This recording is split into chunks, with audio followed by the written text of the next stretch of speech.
Annyeonghaseyo! Here we are, the very last episode of Cooking with BTS. The first book came out near the end of 2022, and I decided it would be a fun little project for myself in 2023 to cook my way through the entire cookbook. Then near the end of 2023, they came out with a second cookbook. So I decided, sure, let's extend it and go on for another year. And there has been no announcement of a third cookbook. And I am on the final recipe of book 2. So today we are going to do our final Cooking with BTS, unless we find out we're one of those shows that gets an extension down the line later on. Kimchi jjigae, a nice easy homemade meal. The steps look simple in there. That sounds great for me. If you know anything that's going on in my personal life right now, something easy that'll just make sure I get fed sounds like an excellent plan right now. I unfortunately do not have a really cute squirrel bowl to serve mine in, unlike when Tay did theirs and put it in the squirrel in the garden. Don't have that, but that's okay. Hopefully the food will be nice and comforting and give me something to focus on that's takes my mind off other things for now. Recipe looks really easy. I've had kimchi jjigae plenty of times before. I love it, so I'm really looking forward to finding out if this does get to be one of those recipes that gets added into the rotation of other things we eat, because there has been quite a few recipes where I'm like, I'm keeping this one. This is definitely something I'll cook multiple times again. It has been a fun project, but I can't believe we're really about to start the final one. Let's go ahead and go.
Yan!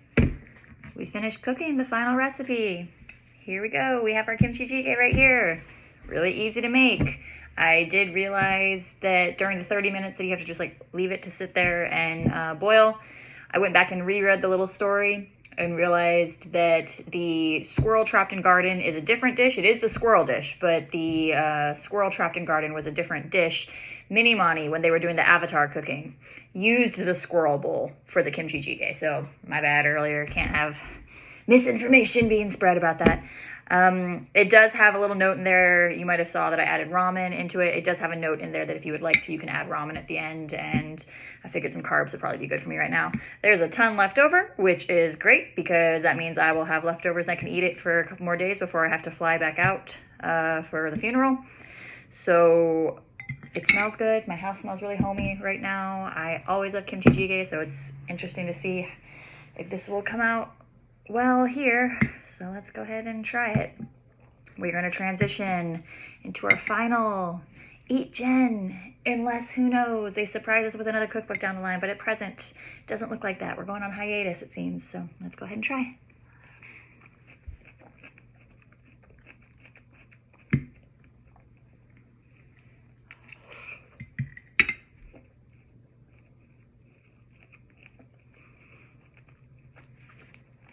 I mean, yeah, it's a pretty basic kimchi jjigae. It's good. Nothing too like weirdly fancy or anything like that. But honestly, when you're having, you know, just a comfort soup, you don't want it to have a whole bunch of extra fancy stuff. It tastes good. It's yummy. It's warm.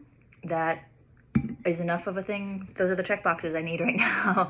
Yummy, warm, and will give me energy. So that's what I want right now, and that's what I need. And this is going to do that. So it's good. Thank you for any of you who have watched any of the episodes of Cooking with BTS / EatJen, whether it was because of watching the cuteness of my daughter learn how to do things in the kitchen, which she has gotten much better in the kitchen, which is a large part thanks to this, or not, whatever, for whatever reason. If you've ever watched any of the episodes, thank you. I really appreciate it. This was originally just a project started to help me with the fact that I was going through a divorce. So got through that, obviously just fine, and then finished off that cookbook and then started a new one. I know I had asked Maddie in one of the past couple episodes, what should we do when we finish? And she was like, we can start it over and make it again. And I was like, okay, sure, unless I find other things to cook from instead. So those probably won't be episodes though, because you guys have seen all the recipes in them now. But I really appreciate anyone who has watched any of these, who has had anything to say about any of it and things like that. I hope you guys are all doing really well. I hope you guys have an incredibly happy holiday. Stay safe, stay warm, and stay content and loved with all of your friends and family. And thank you guys so much.